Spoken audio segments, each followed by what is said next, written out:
Live. Everywhere. On netrootsradio.com.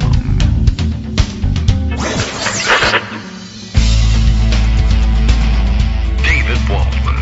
Kagro. In the morning. Now, here's David Waldman.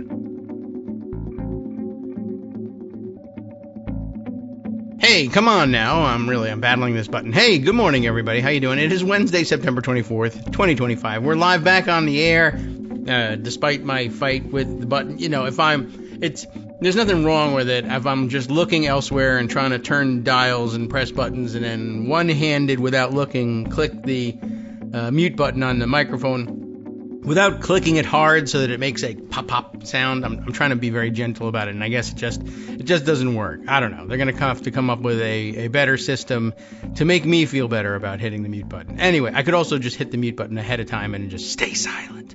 But you never know what's going to be going on in the background.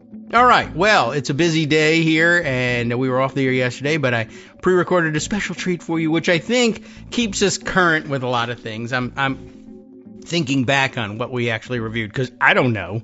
Once I've recorded a show, forget about it. I forget about it. I don't know what we're talking about. And when I get emails from everybody saying, hey, that thing you said was so funny, I have no idea what it was. I often have to ask people, what was I talking about and what were we saying? And yesterday was no different. Anyway, it was actually a big news-ish day yesterday, and thankfully Greg Dworkin is here to help us grasp some of it. Once again, too much to actually get to everything, but we'll do our best to hit the highlights and lowlights.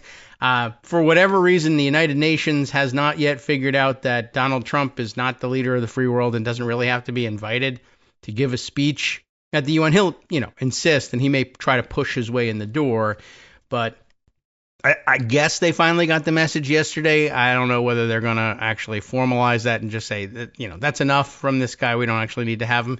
We're the host country, allegedly. So, and we're not doing a very good job hosting either. I happened to see video circulating yesterday of French President Emmanuel Macron having his access to the UN building blocked yesterday by Trump's motorcade, or rather even the preparation for Trump's motorcade, the New York City Police Department doing the thing that they usually do, blocking off the streets and not letting anybody cross because the presidential motorcade is coming. And one of the people not allowed to cross was the president of France on his way to the UN. And it was very interesting. The cops don't get, I guess, a lot of training and protocol of how do you deal with holding up the president of another country from crossing the street. And he's saying, I need to get across the street. And I think the cop is saying, sorry, President. He tells him, I'm the president of France. You have to let me. Sorry, President. I got my orders. We got to hold things up here. And according to the video captioning, I didn't listen in closely.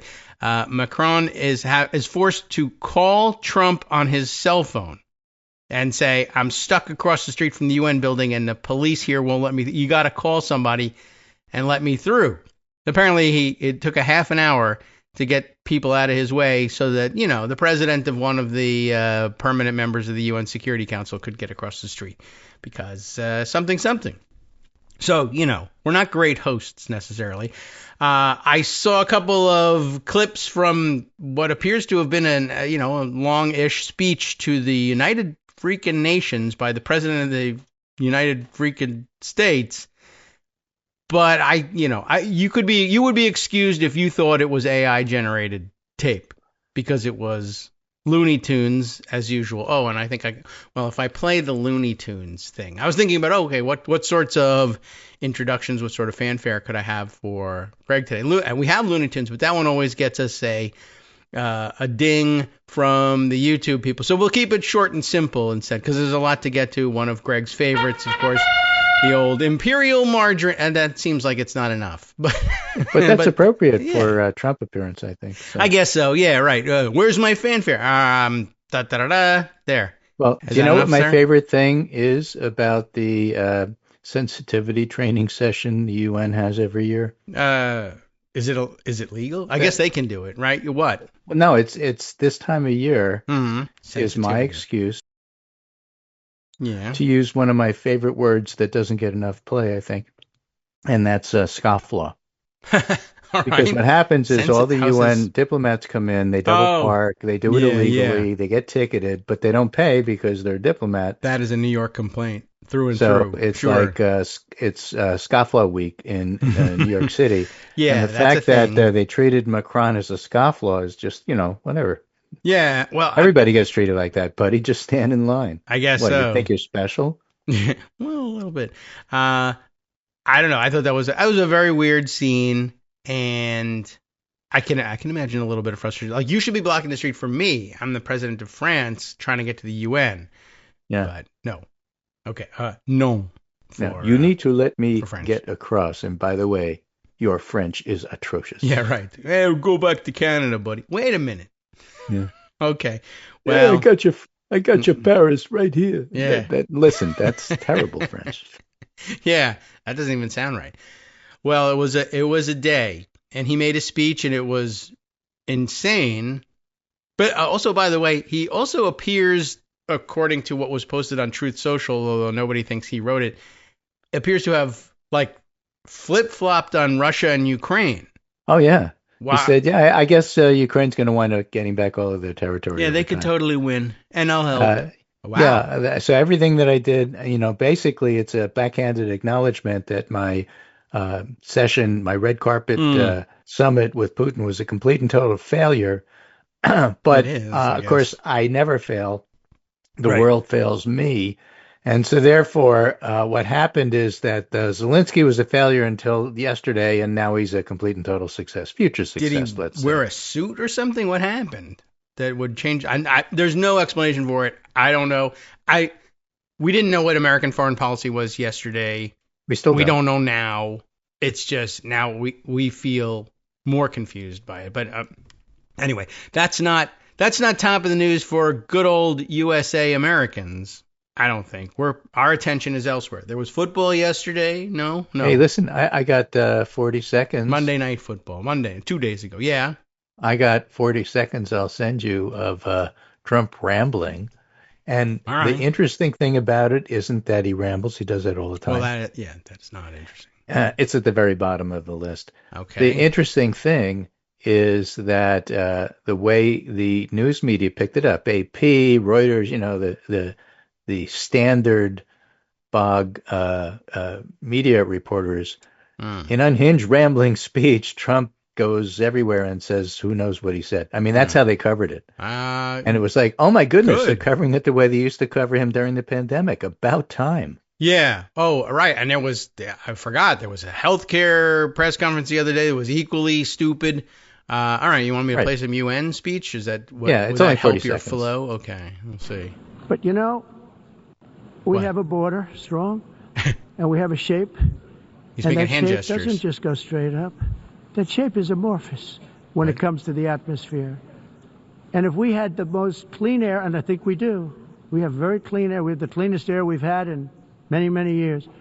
But the problem is that other countries, like China, you people, which has air that's a little bit rough, it blows. And no matter what you're doing down here, the air up here tends to get very dirty because it comes in from other countries where their air is. Well, you can quit there, but SV Date reposted that and said, a lot of people don't really understand this, so it's good that he clarified it for us. Sure, it's amorphous. Wiggle. He used the hand gestures are nuts. But right, all right. And another meme that's making the rounds, which I think is just the same thing that the media are doing as they handle it, is the liberal plot to make Trump look stupid, also known as Operation Just Let Him Speak, is apparently working splendidly. I guess so. I was able to decode what I think he was talking about there, and it's very often there's a serious nugget underlying it. He just doesn't know how to express it. But I will point out, mainstream news media said he lost his mind, and everybody knows it, and everybody can see it. It was super embarrassing. And foreign diplomats on background said the same thing. Yeah, they were all telling the media that don't you understand this guy is insane? And the media is like, yeah, we know. Interestingly, no, but clicks, right? Clicks. I did see like a member of the Danish security, council. I don't know what they have there, but circulating a weird map, like a mock-up of a map of what it would look like if one of the wars that he says he ended could actually have happened. I believe he said he settled a war between Armenia and Cambodia, which I guess if it's, or Azerbaijan and Kansas, it's hard to say. So he drew a map up about it. I mean, they're mocking him. Meanwhile, in case you were wondering, I mean, I guess you probably would have guessed if I said, well, how's Fox News handling it? You'd say, I guess they're saying it was brilliant. Yes, that is what they're doing. Laura Ingram's show last night, a big chyron, a Trump the truth teller, and saying, I think that it was a huge success around the world, but our American media, of course, can't wrap their head around the pivotal brilliance of this speech. So it's up to us to tell you how genius it really was. They're really straining. Yeah. And all of this media coverage of Trump and how they react to him is really part of the bigger picture of media in general. So that's where Jimmy Kimmel comes in. Hey, that guy. And MSNBC had a really nice quick summary, I'm going a to 13-minute summary, which we can make quick because we abbreviate things. Yeah, we can't summarize it that way. 13 minutes. But the first minute or so actually summarizes what's going on. Okay, so MSNBC's bit here. I think it's also important just to briefly point out how we got here over the last several days, because the decision to take Jimmy Kimmel off the air sparked an incredibly swift and loud and expansive backlash. And we saw protesters show up outside Disney Studios in Burbank after Kimmel was suspended. We saw Disney start to actually lose subscribers. This is the Bob Iger calculation that Steph was talking about, and widespread calls to cancel membership. I mean, even Howard Stern was among the chorus of people who said he was canceling his Disney subscription after Kimmel was taken off the air. 400 celebrities signed an open letter backing Kimmel, including Tom Hanks, Meryl Streep, and Jennifer Aniston. Former Disney CEO Michael Eisner ripped the company he devoted his life to and asked, where has all the leadership gone? Even Republican Senator Ted Cruz, again, thanked in the monologue, and Rand Paul blasted the FCC chair's pressure campaign against ABC to get Kimmel sidelined. And so, that's quite a lot. This is Jen. I've lost her name in my head here. The former White House spokesperson in the Biden administration, Jen. I don't remember. Shoot. Well, I just remember her red hair. She's really she was striking. super famous and very good at this. Oh, yeah, man. but that was right. last week. I don't remember. Oh, yeah, okay. Well, I'll Jen Psaki without the P. Jennifer Psaki, P-S-A-K-I. Yeah, there we go. Psaki. Got it. All right. Sorry. I mean, you're very good. But, hey, listen, you don't remember what you said on the show yesterday either. Right, so. That's true. I couldn't tell you who's hosting this thing. Right. By the way, it might be you. So the thing I liked about your opening monologue is that you were staking out a claim as to why you, too, are qualified to be president. Yeah. You don't remember what you said yesterday, and when you do, you have to have somebody explain it to you. Yeah, right. People have to figure out. I do as much weaving as that nut.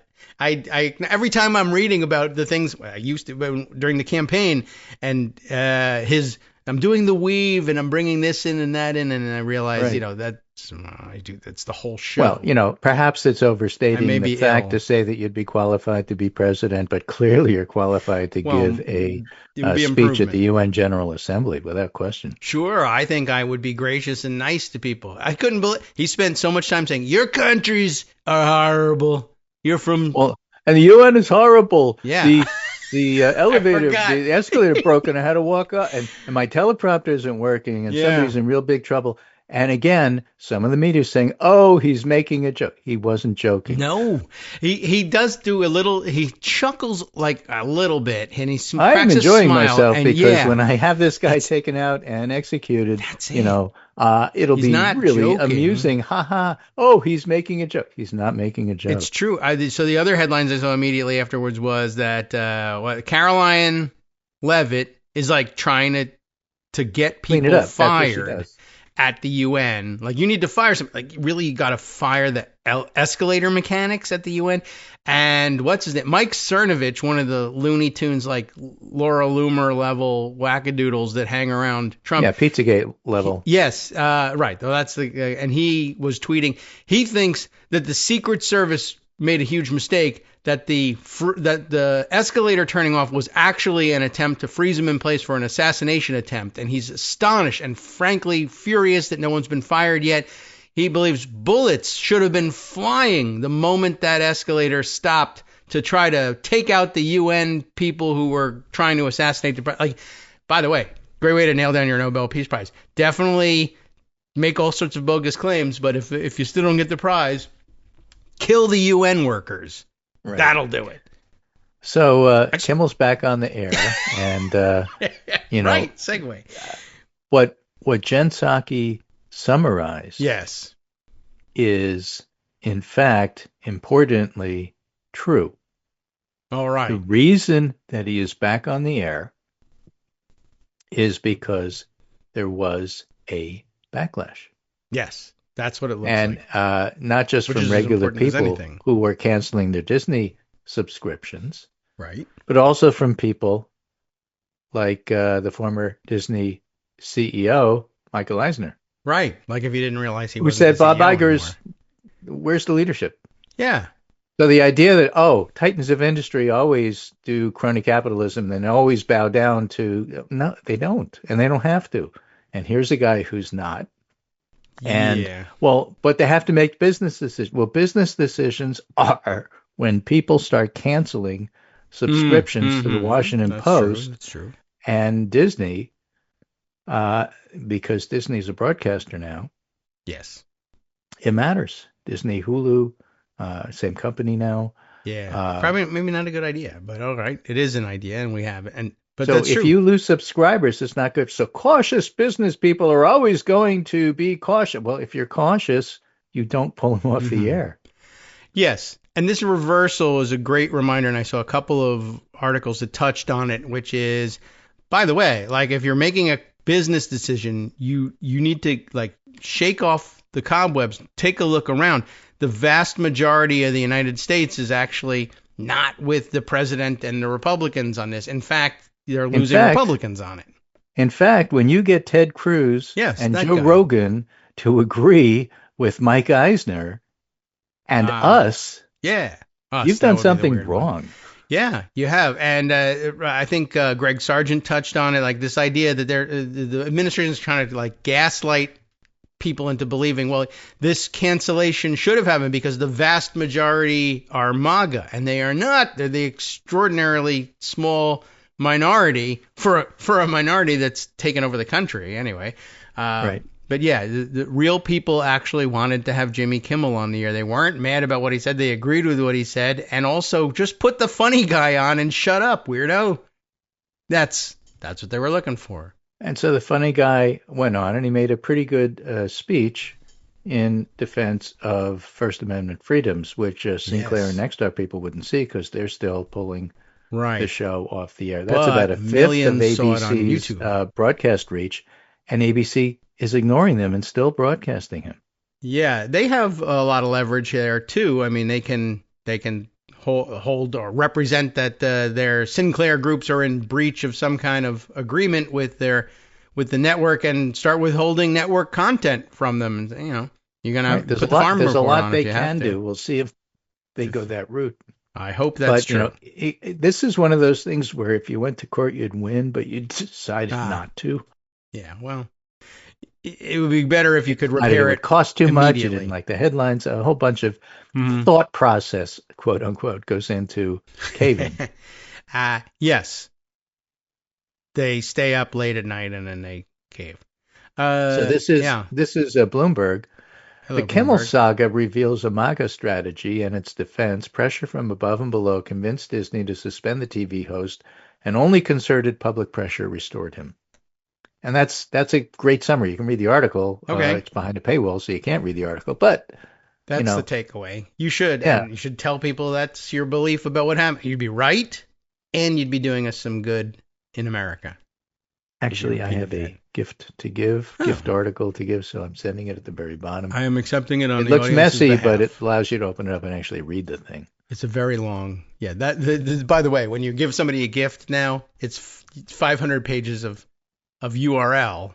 Yeah.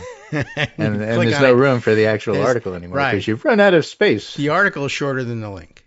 Yeah. I would like to, send this DM, but you're limited in number of characters and they're all taken up by the URL, so I can't really include the actual piece.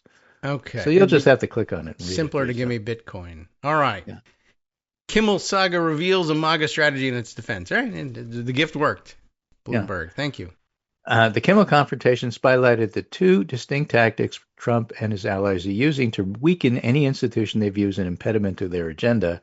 These dual approaches, one creating pressure from the top down, the other from the bottom up, converged quickly to topple Kimmel last week. And just as early capitulation by major law firms and universities emboldened Trump to make further demands, the TV host's fall emboldened the administration to push harder against media companies. Brendan Carr, FCC chairman, threatened last week there'll be more action to come. Network programs like The View or Sunday talk shows could be next.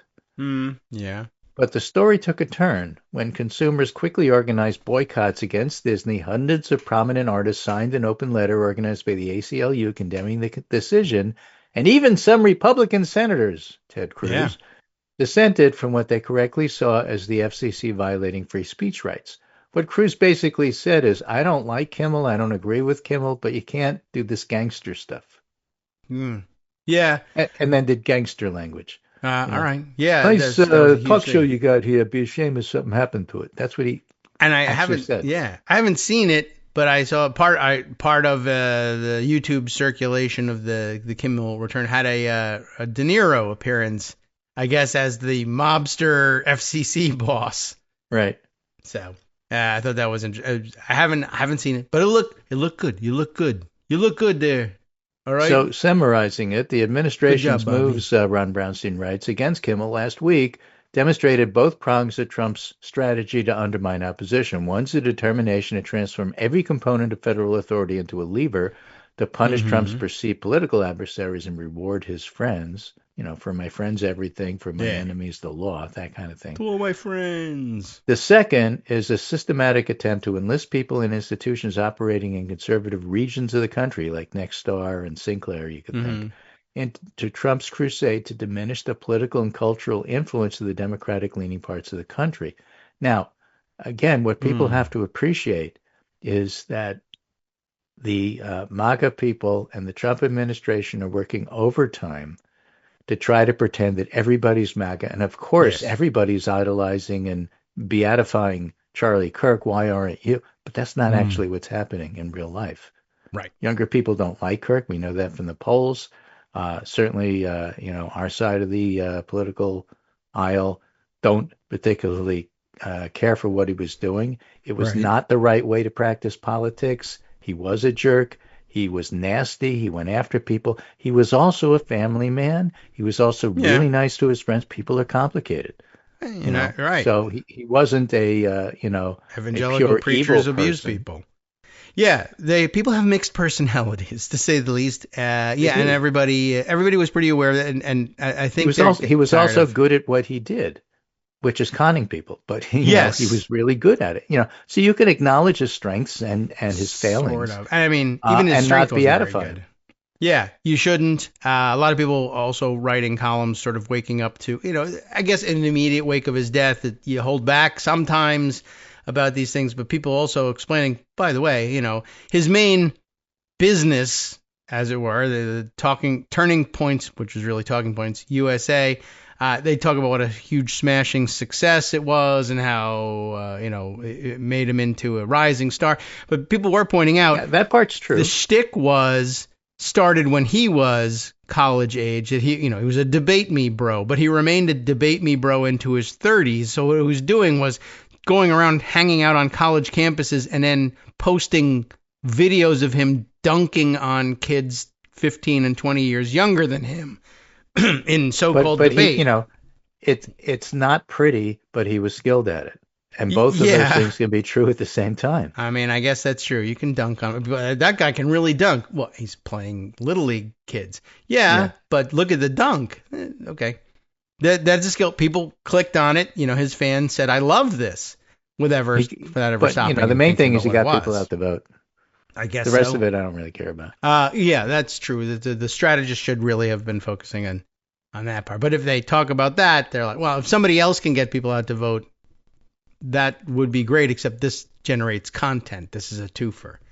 Right. So now, Brownstein points out formula.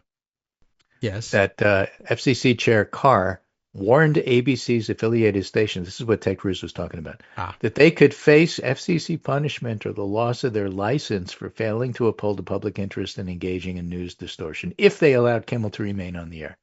He loses in court, even the Supreme Court. I mean, that's not even close. So I don't think that's much of a threat.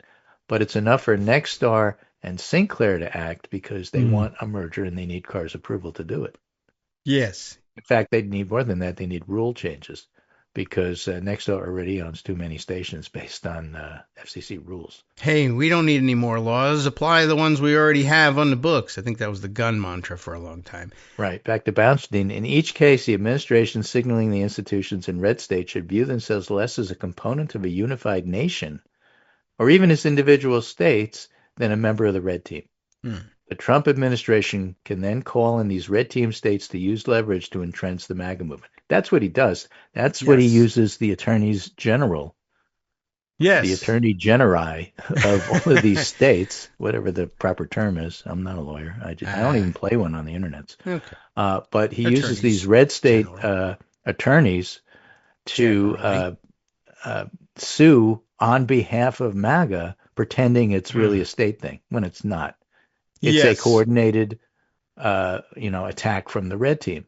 People need to wake up to it, and especially the media need to wake up to it and describe it as it is, like the way Brownstein does here, because that's exactly what's going on. Yeah, that's a good point, and there's an analog that everybody understands. It's astroturfing. We understand that it's coming from the other direction, but you can do that from the top. It is a top-down movement, and you can do it from officialdom as well.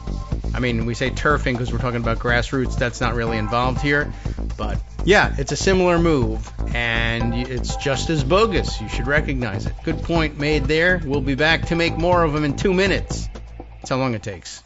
Hi everybody, this is Scott Anderson, your summary guy. Were you looking forward to an egalitarian democracy free of bigotry, misogyny, racism, and greed, where people of different appearances, belief, and heritage had a right to live without fear, and everyone could expect a basic level of health, stability, and safety throughout their life? Well, too bad. The plain fact is that we're heading in the wrong direction.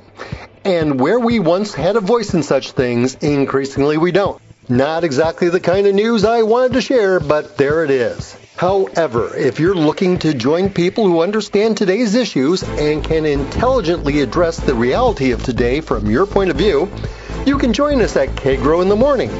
As you know, there aren't many of us out there, at least compared to them. We need to stick together, and by that I mean send us money.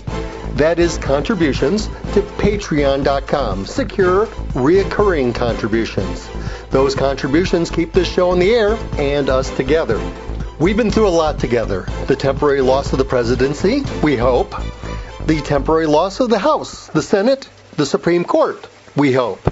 Face it, we are pretty much all that we have left. Remember, we couldn't do it without you, and you shouldn't do it without us. We're in this together, so thanks. Hey, everybody. Welcome back now to the Kagro in the Morning Show here on Netroots Radio. We were talking about something when... we were talking about the fact that we have all of these organized MAGA people. Right. Attorneys general, Dems. as you pointed out, the education people in red states who are enlisting on Team Red tell them that, though. and doing everything they possibly can to make red states, which are pretty red, even more red, whether you're talking about redistricting or education policy, or suing the Biden administration on behalf of Trump, even though whatever, you have Team Red trying to do what Team Red does, and sometimes it doesn't make a whole lot of sense because how is Idaho going to get more red? But the interesting debate, and probably the only interesting debate about these people. Yes. Do they realize that they're insane and are lying about it in order to consolidate power? Or do they believe it and they're doing it to consolidate power? And I don't know the answer, but it doesn't I really don't matter. think I do either. And it doesn't. One of the things I snuck in during the break, which I'll put on the record here now that I've got the guy's name. Ryan Walters is I don't know what they call this guy, superintendent of education in Oklahoma. We've had his stories on the air before he's done. He's the wacky guy who, he's essentially, I think, spends all his waking time. How can I make Trump believe I'm the most MAGA guy out there so that he'll elevate me and give me some other job and I can then get Bitcoin or whatever. And he's the one who, for instance, said we're going to change our curriculum here in the state. I've got the power to do that. And our curriculum is going to include a Trump brand Bible in every classroom in Oklahoma. So boost and only sales. That brand. Right. And he did it the Not old-fashioned way. Not only putting Bibles in the classroom, we're putting Trump Bibles in the classroom. And he ended up doing it in the old-fashioned way, which was interesting because nowadays you just say it is now law that we have to have a Trump Bible. You just blurt it out. He did it the old way, which was, well, we're going to have Bibles in every classroom, which in Oklahoma, yes. And we're going to have certain requirements of our Bibles, yes. And these Bibles have to be the King James version of the Bible, to which still we'll yes. And then occasionally one corner of the evangelical community says, wait. But anyway, but also our Bibles, they have to serve all sorts of purposes. And so we need a King James version Bible that also has a copy of the Constitution in it, because after all, America. Again, you can't really object, but then you realize how many King James Bibles have the Constitution in them, because the Constitution was written after the Bible. So, it's a bit of an agnostic scroll that they add on to the end. It also has to have an official Trump pin like the cabinet wears, and it's got to be on the cover. And they were fine up until then, and then the reason that it never really happened exactly that way is, and then he added, and that picture of Trump that's on those pins, has to have an apple in his mouth. Whatever it took to get to where there was only one Bible in publication that actually satisfied these conditions, and it was the Trump Bible. And that's the kind of guy we're talking about. And he's done a number of things like that. So his Charlie Kirk thing was he was going to be the first one to market with this one. Every state university, every state college in Oklahoma, he asked to introduce legislation. I guess he can't introduce it himself. He's not a member of the legislature, but he got a sponsor for every campus in the state needs to have a Charlie Kirk statue on it, which is insane for anybody, much less, a relative nobody like Charlie Kirk. I mean, in terms of statue on every campus. Like, name another figure that has a statue on every campus in any state. George Washington, no. Nobody. They realize that they don't have the public on this when they force themselves to overreach, and this is what they're doing. So he's done it again. He upped it. The Charlie Kirk statue thing, I guess it wasn't going anywhere. It wasn't enough. What else can you do for me? So now he's introduced something that says there needs to be a Turning Point USA chapter established, not in every college campus, but in every high school.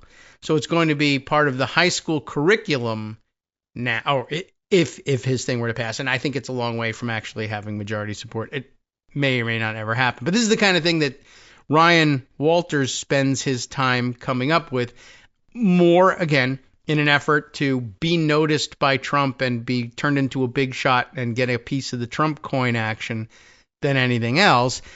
Like you said, this is not going to change the ground truth of education in Oklahoma. It's pretty conservative.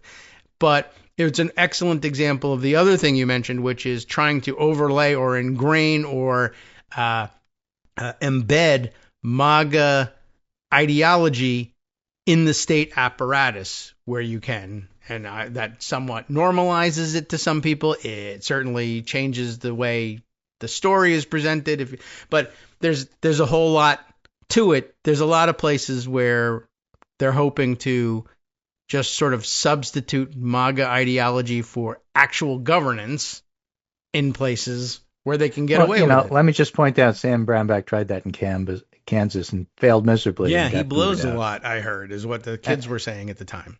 Well, that's a fancy way of saying he sucks, right? Yeah. But, wasn't even that fancy.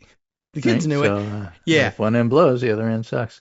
So that's what happens with vacuum cleaners, for example.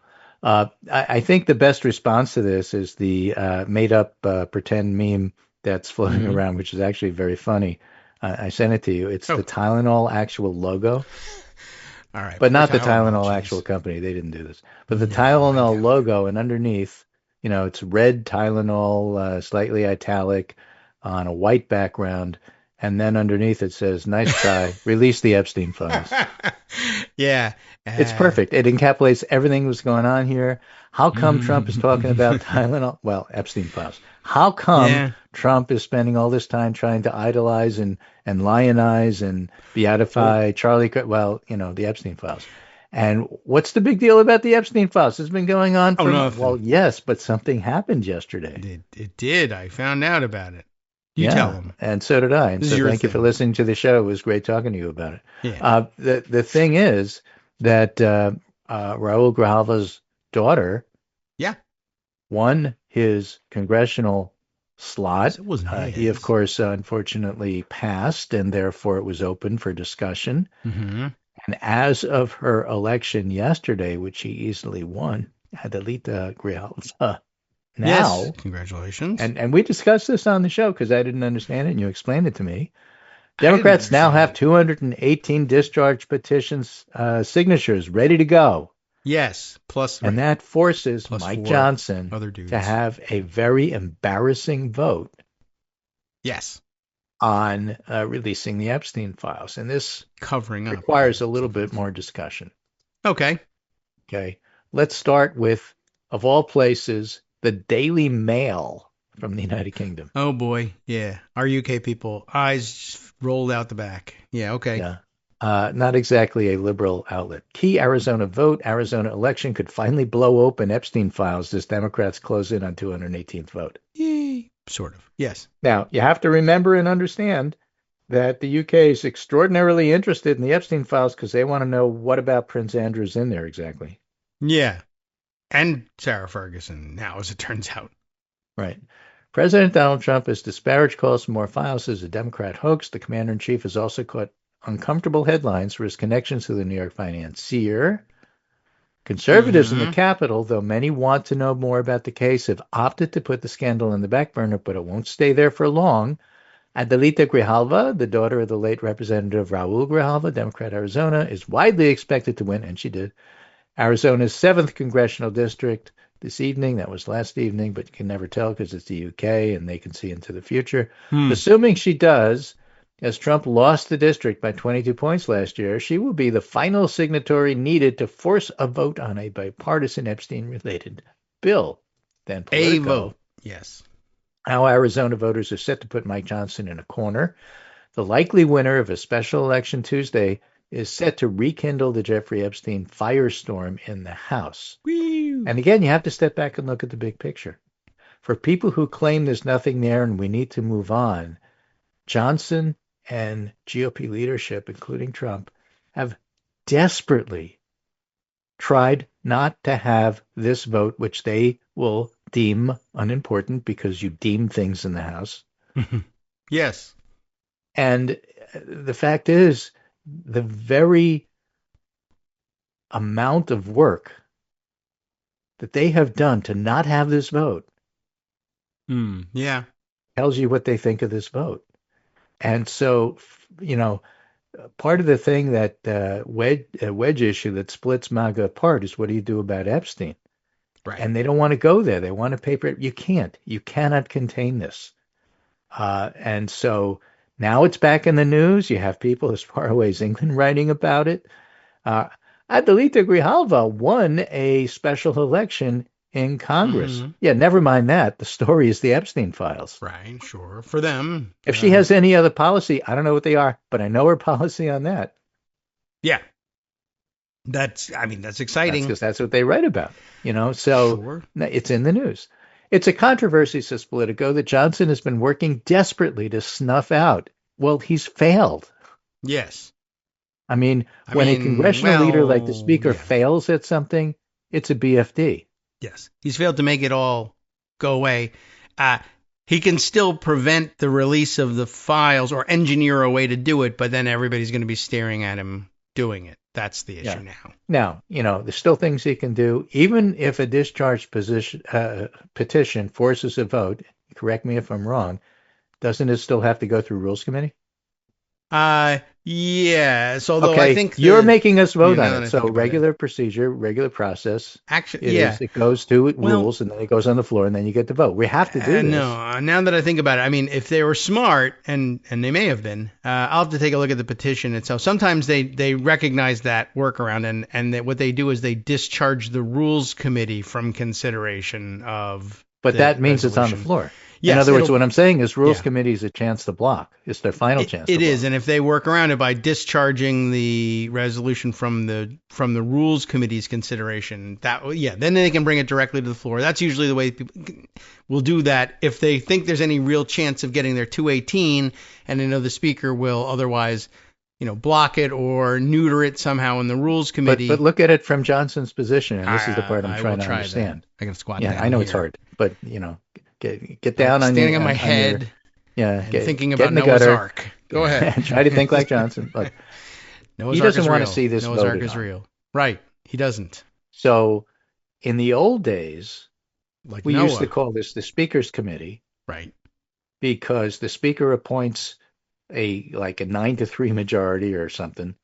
I don't remember what the exact number is, but enough something along those votes lines, so that if the Speaker doesn't want it to pass, it doesn't pass, and it has to pass to get to the floor, and therefore it's the Speaker's Committee, and therefore the Speaker controls what's on the floor. That's my limited understanding of how this thing works. Mm-hmm. But lately, there have been a huge number of revolts in Rules Committee, and the Speaker didn't get what he wanted, which is astounding in and of itself and always worth mentioning. And so the now, roots if Johnson wants to block this and he brings it to Rules Committee, either he gets his way because it's the Speaker's Committee and the headline is Johnson blocks it yet again, or he doesn't get his way, which is even worse, and the Rules Committee says, no, we're sending it to the floor. Yeah.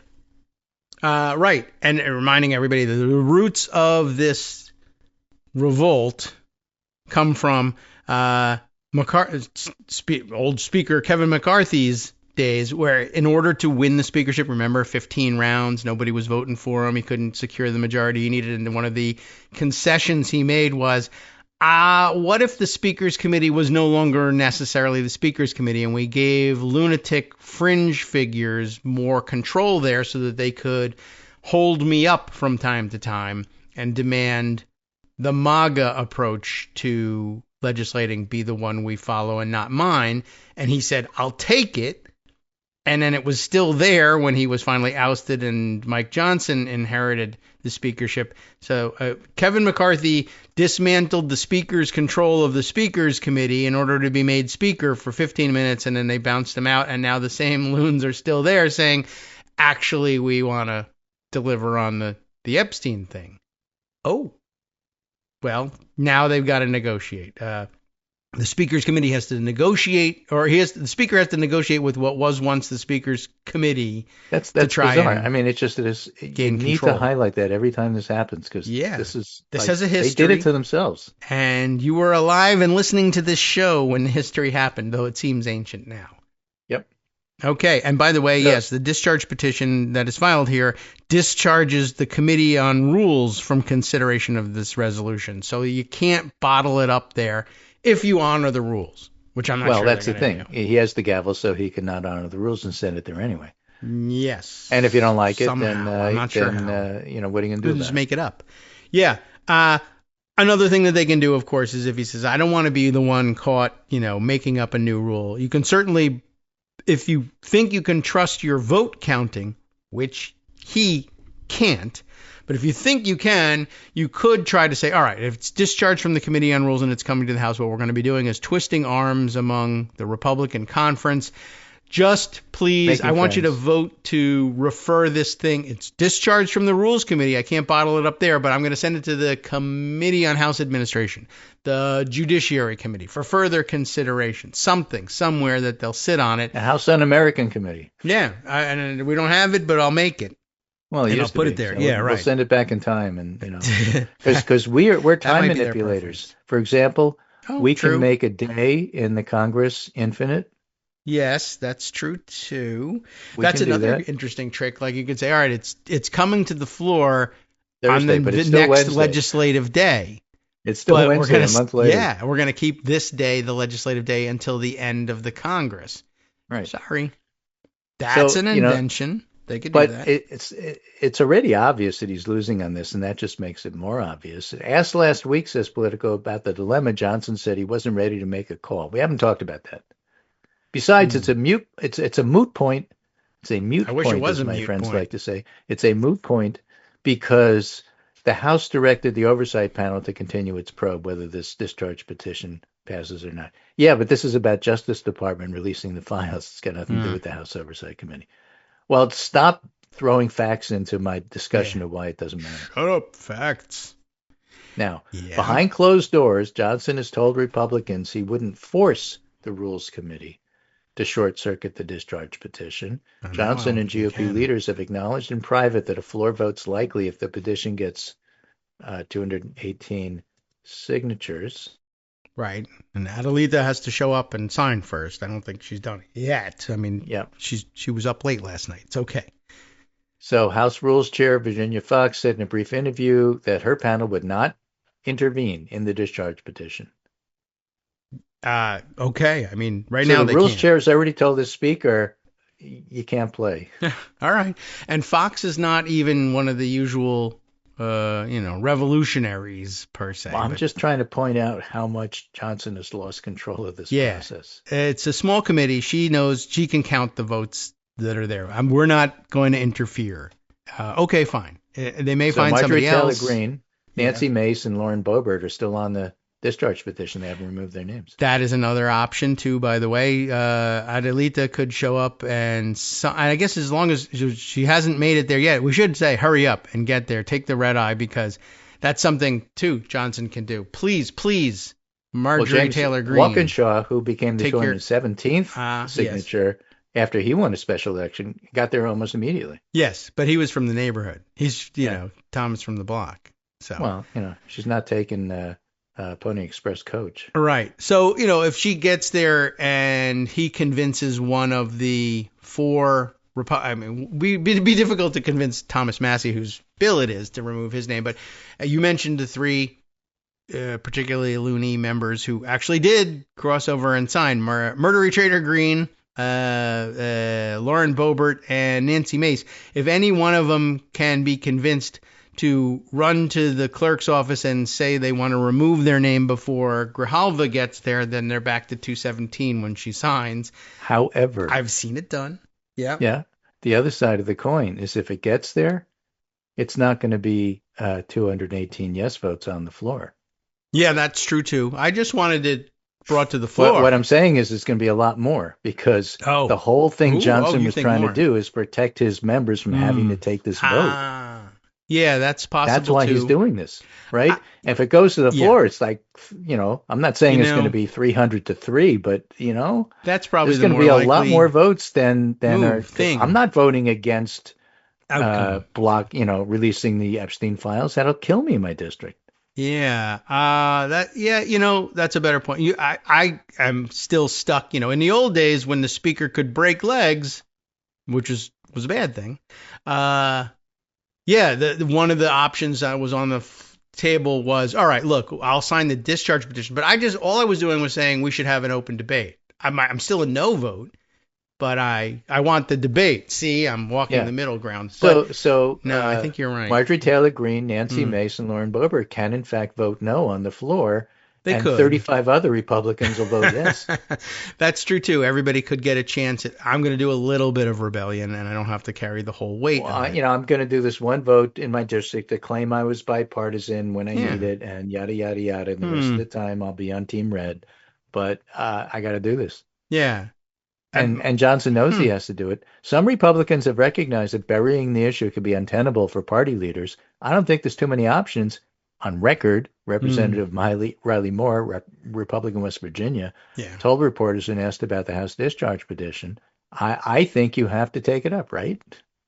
And there's a lot of people, I can't tell you how many, nobody can, but I'm guessing more than 10 who think that way. Yeah. Right. And so I guess we'll see what they do. There's still, like I said, or we have said all along, there's still 25 different pressure points, bottlenecks at which you can ruin the outcome of this thing. But the ones that happen inside the House have repercussions for an election that's taking place in a year. Yep. And people panic about things like this. And still, even if they were to pass it, it has a lot of, there's still a lot of roadblocks to actually releasing the information that people think is in there, including the Justice Department saying, I'm not going to do it, and how are you going to make me? I'm the Justice Department. Remind me, this one, not all, some, Yeah. many bills, actual laws. Does this one have to go to the Senate? You would think, yes. Although this is a House resolution, and So it doesn't have to, I'm right? not. It could, depending upon how it's written, go directly to the Justice Department. I guess so. Directing But them it would with no force probably of mean law? it. Yeah, that might be the issue of it. Let's see. Resolved that immediately upon adoption of this resolution, the House shall proceed to the consideration of this bill. This is the discharging of the Rules Committee part. What does it do? Not later than 30 days after the date of the enactment of this act. Okay, so it's got. So the resolution that's being this is the structure of the resolution that's being discharged from the Rules Committee. So the Rules Committee can't touch it. Is H-Res 581. They're discharging a rule of their own, which, if adopted on the floor, will make in order the consideration of H.R. 185, and that H.R. 185 is the bill that would then have to be passed by the House, sent to the Senate, and enacted. So there's the Senate, there's the veto, there's the I don't effing care what the law says, I'm not going to do it, but lots of places to still throw up a roadblock. And yeah, but most importantly, there's individual members who now have to go on the record about how they feel about Epstein, Right. which is the whole point of all of this. So for those who say Democrats can't do strategy, yeah, I got your strategy right here. Yeah, that is a good one. And of course, right. So the Well, they Republicans can't think long term. Well, I got your strategy right here. You know how Yeah. long this has taken? This is pressure. I mean, there are Republicans in the House that are going to make this possible, and they are going to say, look, I went on the record. There's no letting the senators off the hook. Senators are going to have to go on the record, too. And, President Trump, are you going to veto this thing? I mean, they You probably said are saying, release the I would files. like to What's see going you on here? try. Please do try. Because We want then, this in the news. We want your name attached to it. But more importantly than Trump, because you're not up for re-election and certainly not in, a year, we want every Republican member of Congress to have their name associated with this because our ads need some time to be made, but we're ready to go. Yeah. That's So, what this is, and so people need to understand that. Do they really care about the justice of the Epstein? Yeah, but that's, Yes, that's like a right. side effect. I guess that's a good point, and that's something to keep in mind, because you could then spend time parsing the bill, the underlying bill, and all this. They try and it's a pretty decent, good faith effort to parse out what needs to be released and what exceptions there can be. But of course, you always end up with an exception that they can It's a serious exploit. enough effort so that you can't just vote, okay, I'll do it because what difference does it make? Right. It does make a difference. Somebody However- somewhere is going to have to say, I don't care Right. what the law says. I'm saying no to this for Trump. Okay, But though who is that true, guy? the real thing is I want your name on whatever happens. Yeah, that they can get for some part of it, somewhere along the line. Okay, so this will be very exciting. I don't think any of the weirdo Republicans who crossed over are inclined to remove their name. They've absorbed all the impact and all the Marjorie heat. Taylor Greene is praising Bo Burton Mason herself for being brave. That is rare in itself. Magnificently brave women did what needs to be done. It's very hard to pull your name after that. Yeah, they are crazy and they might do it, but I don't think so. They want it, but they've taken heat for it. Now they can force everybody else to. So I think they want that. Okay, yeah, looks like it's going to happen. The Speaker and congressional House leadership have some wiggle room in terms of the timing, but not very much. If she can get there, if she arrives today, they may say, "Oh, we can push this into next week." Does it have to say like 30 Well, in fact, calendar days? So you now that I'm can't thinking say about it's it, 30 days, so this day is lasting forever. Yeah. I mean, is there language in there I that don't says know. you have Let's to do see. that, or What did did they we skip say? that part? Well, the underlying bill, the 30 days, that won't matter about the legislative date. They follow the regular calendar outside of the House. There are underlying standing House rules about how much time you can delay something that's been discharged from the Rules Committee, which is a matter of a day or two. Ladies and gentlemen, this is why we have a congressional expert host this show, just so you know. Well, bring him in, because I don't know what's going on. This is a relative rarity. It's very rare that discharge petitions actually work, so you don't get practiced in all of this. But yeah, essentially you got a day or two before you can bring it to the floor is the most you can delay it. Now, they are in a recess at the moment, so... yeah, and I think though it's still possible that Grijalva can show up and work with the clerk and sign all the paperwork so that and I don't know. That's an interesting thing too. Does she have to wait to have the oath of office administered to her before she can sign the thing? That may yet also be true.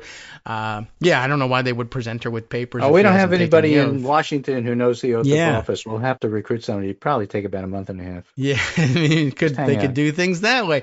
The clerk, I think, is empowered, and if congressional procedure is just so much fun. That's why I like to spend so much time on oath. Yeah, so I would imagine by next week they are out of excuses as to why they can't present her with the petition.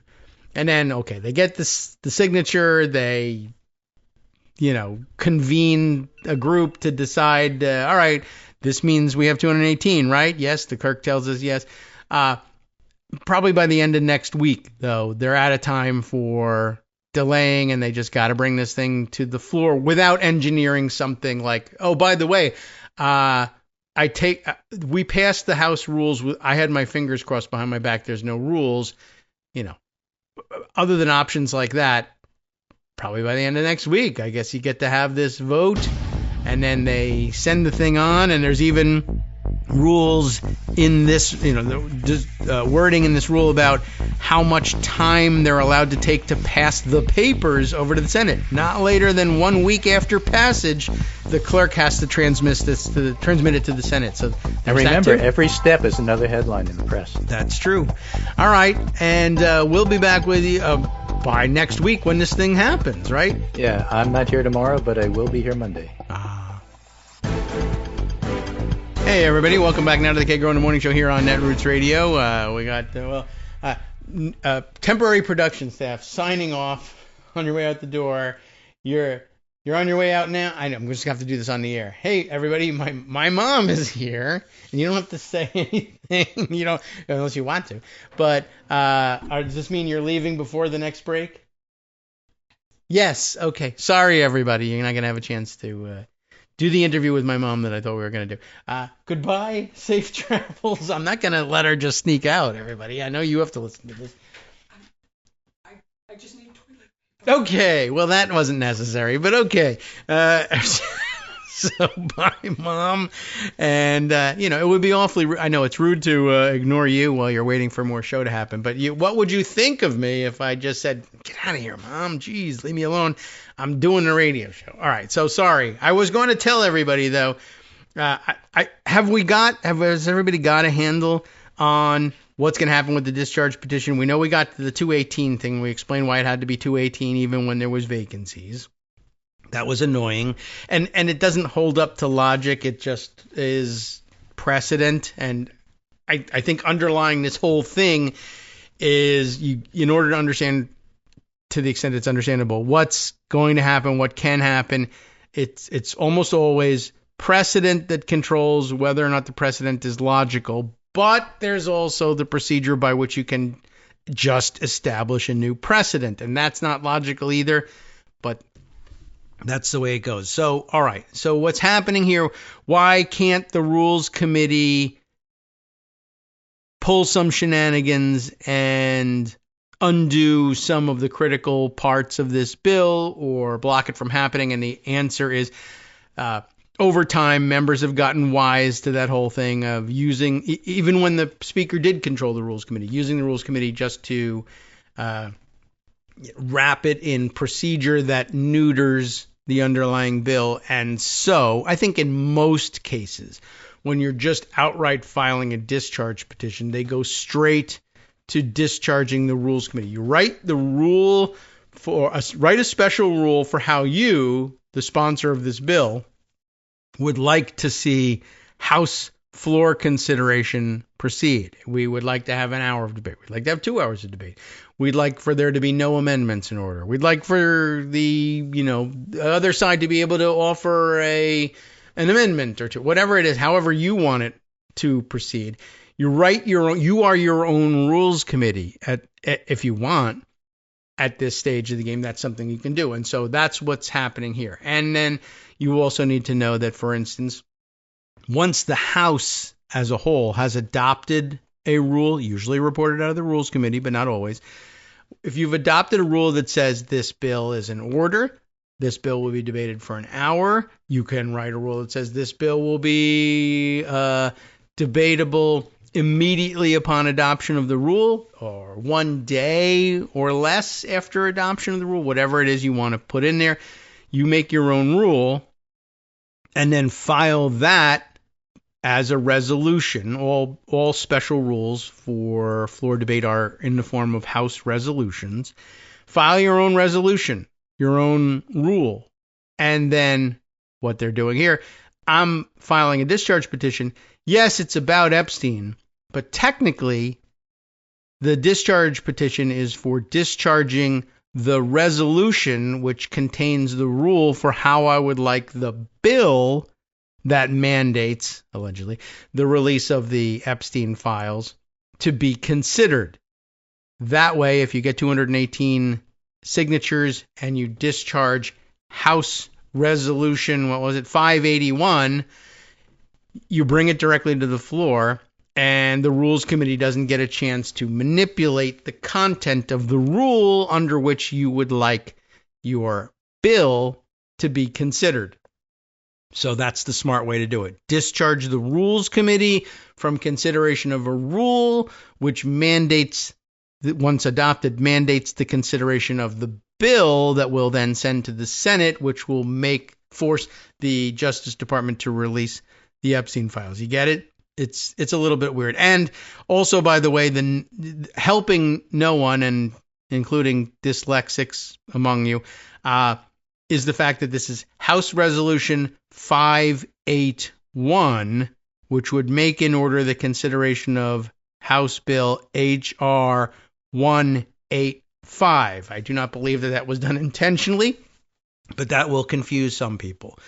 So again, now 218 signatures expected by the beginning of next week, when the newly elected Adelita Grijalva arrives in Washington and is received by the clerk and the House leadership and signs in the book and is sworn into office, and then can be presented with the discharge petition and provide the 218th signature. And then at that point, the Committee on Rules would be discharged from consideration of HRes 581. I think we went over this at some point, but just to reiterate this, because it doesn't happen again, and it's easy to forget along the way. If the discharge petition gets a 218th vote, then what comes to the floor is HRes 581. HRes 581 says that it provides for the consideration of the bill HR 185 to advance responsible policies. Remember, they just titled it very generally. Okay. Which responsible policies? We'll tell you later. The resolution says, resolved, that immediately upon adoption of this resolution, if you get a majority vote on the House floor, once you've brought this resolution to the floor, then the House shall proceed to the consideration in the House of the bill HR 185 to advance responsible policies. All points of order against consideration of the bill are waived. The amendment in the nature of a substitute specified in Section 4 of this resolution shall be considered as adopted. No vote will take place on the amendment. Why do they do it this way? I'm not sure what their reasoning was in particular, but there are all sorts of procedural tricks that you can use to, block out any further amendment, although you can just make all amendments out of order. I don't know whether there was something that he thought of later on after filing HR 185 and then realizing, oh, actually, I want to do something different or tighten this up. So maybe that was what it was.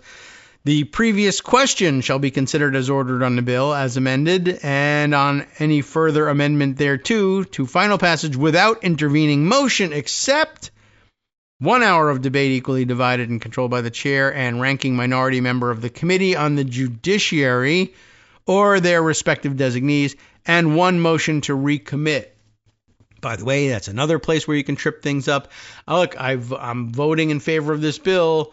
I like it. I signed the discharge petition, but I'm going to also vote for a motion to recommit because it has, I don't know, some sort of anti-abortion language in it, and holy mackerel, there you have it. We considered the bill, but then we decided at the end to commit it back to the committee on, you name it, in order to outlaw abortion. Okay. Well, there's your double bind, right? Well, I want to vote for the release of the Epstein files, but how can I pass on the opportunity to include a nationwide abortion ban in it or something like that? You can do that. All right. So what else was in this resolution? Clause 1C of Rule 19 and Clause 8 of Rule 20 shall not apply to the consideration of H.R. 185. Offhand, do I know what they are? No. We could go and look. I don't think it's probably not worth the time to go and do that. But if you want, that's a research project for you. And remember, the rules of the House are written in Roman numerals. So, yeah, you're looking for Clause 1C in the regular Arabic numerals of Rule XIX 19 and Clause 8 of Rule 20 XX because they won't apply to the consideration of H.R. 185. The clerk shall transmit to the Senate a message that the House has passed H.R. 185 no later than 1 week after passage. Unless they just don't, in which case then I guess Thomas Massey runs around saying, but we're in violation of the rules. I raise a point of order that we're in violation of the rules as adopted in HRes 581. Oh, well, we're tabling your resolution or your motion. That's another place you can trip it up later. And then Section 4. The amendment in the nature of a substitute referred to in the first section of this resolution is as follows. Strike all after the enacting clause and insert the following. Right? They weren't sure what they were going to do. They weren't sure what they're going to call it. It's a bill to advance responsible policies. What will those policies be? Now we have them. Maybe that was it. They just put in a placeholder thing. So again, this will now be called, as a short title, the Epstein Files Transparency Act. Section 2 is the release of documents relating to Jeffrey Epstein. In general, not later than 30 days after the enactment of this act. And remember, enactment is House, Senate, and either the absence of a veto or signature by the president, at which point the Attorney General shall, subject to subsection B, make publicly available in a searchable and downloadable format all unclassified records, documents, communications, and investigative materials in possession of the Department of Justice, including the Federal Bureau of Investigation and the United States Attorney's offices that relate to the following. But stop there because not later than 30 days. Let's see. You could fool around with that. Well, it's 31 days and we haven't done it. What are you going to do about it? There's subsection B, which says that all of this will be publicly available in a searchable and downloadable format. Okay, we choose a very ancient database technology for which there's no more technical support and hasn't been for 15 years, and it's buggy and it froze, so sorry, it's not working. You have to put in a downloadable format all unclassified records. Okay, we classify everything. I hereby classify the whole thing, but then his name would be on it. All documents, communications, and investigative materials. That doesn't count as investigative material. That is in possession of the Department of Justice. I hereby transfer it all to the Department of Commerce. Maybe. Including, of course, the FBI and U.S. attorneys' offices. Oh, but I fired all the U.S. attorneys, so it's going to take us 180 days to figure out who has to respond to this order. You could do it there. But the names go on it. But if they follow the rules, what will be released? Everything that relates to 1, Jeffrey Epstein, including all investigations, prosecutions, and custodial matters. 2, Ghislaine Maxwell. 3. Flight logs or travel records, including but not limited to manifests, itineraries, pilot records, and customs or immigrations documentation for any aircraft, vessel, or vehicle owned, operated, or used by Jeffrey Epstein or any related entity. So, shell companies too, I guess. Unless, of course, they just say F you, or with respect to this particular shell company, and sue me, and it takes 2 years to figure out, oh yeah, that shell company too. Number 4, individuals, including government officials, named or referenced in connection with Epstein's criminal activities, civil settlements, immunity, or plea agreements, or investigatory proceedings.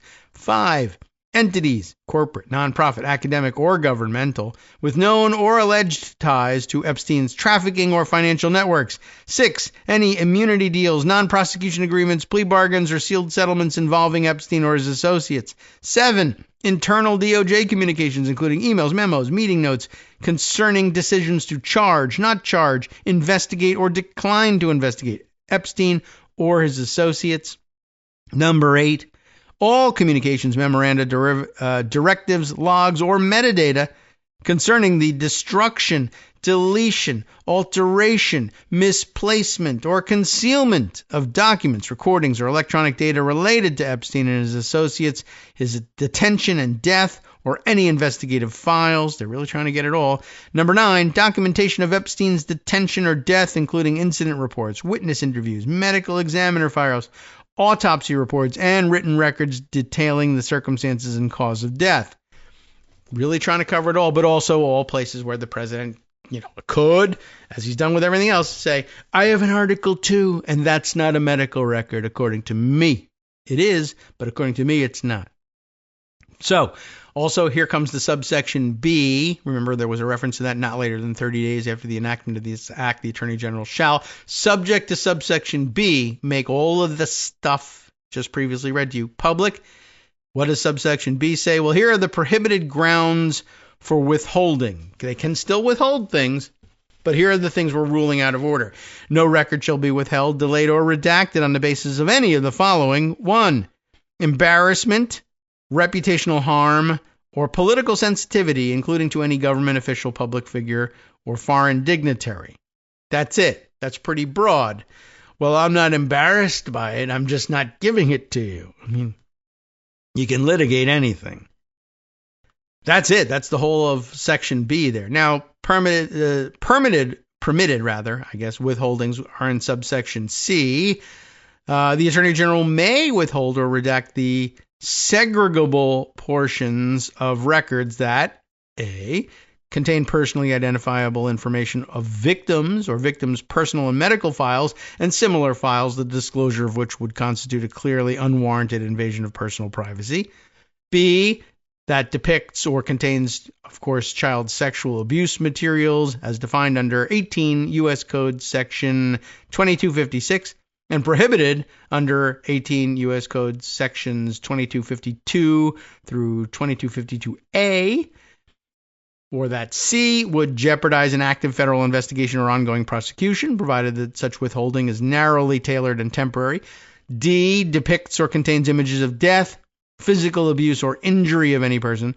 Or E, contain information specifically authorized under criteria established by an executive order to be kept secret in the interest of national defense or foreign policy, and that are in fact properly classified pursuant to such executive order.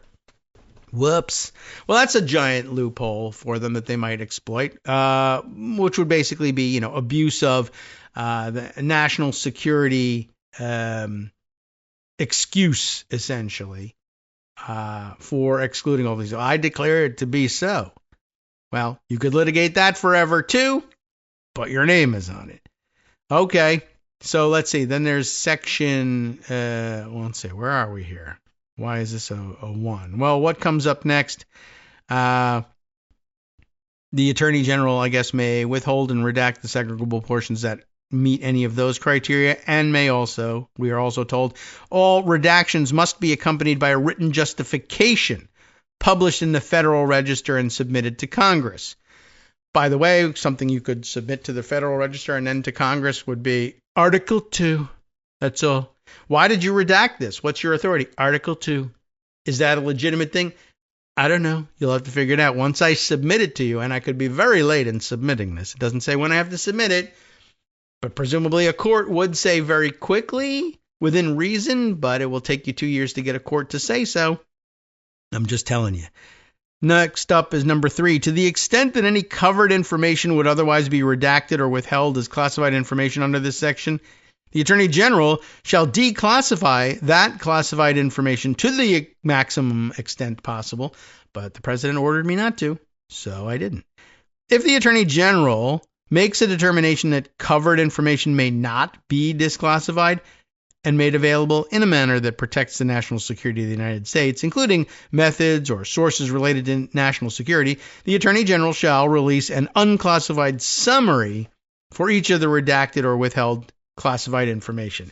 Do you trust him to do it on the up and up? No.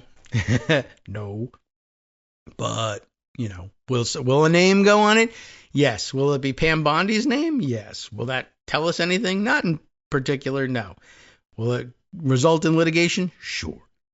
And then number 4 here, all decisions to classify any covered information after July 1st, 2025, that has passed, shall be published in the Federal Register and submitted to Congress, including the data classification, the identity and classifying authority, and an unclassified summary of the justification.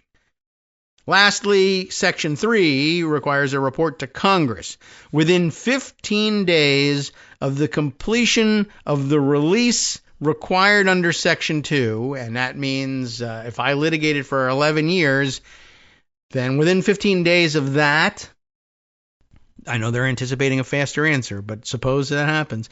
Within 15 days of completion of the release required under Section 2, the Attorney General shall submit to the House and Senate committees on the judiciary a report listing 1. All categories of records released and withheld, 2. A summary of redactions made, including the legal basis, and 3. A list of all government officials and politically exposed persons named or referenced in the released materials with no redactions permitted under subsection B1.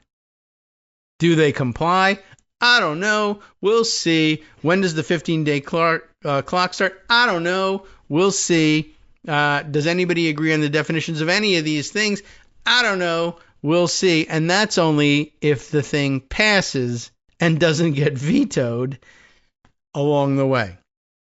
So there you go. And I guess, by the way, the question of whether or not the president would veto it or sign it or decline to sign it and allow it to pass into law without his signature probably depends on the outcome of the vote in the House and later on the Senate in terms of what Greg was mentioning. Now that the floodgates are open and this thing is on the floor and we can no longer prevent it and names are going to go on it, if there's a flood of Republicans running for the exit and saying, I can't be seen as voting no on this, and there's 300 votes for passage, right, then the signal goes to the White House. If I veto it, will I be overridden?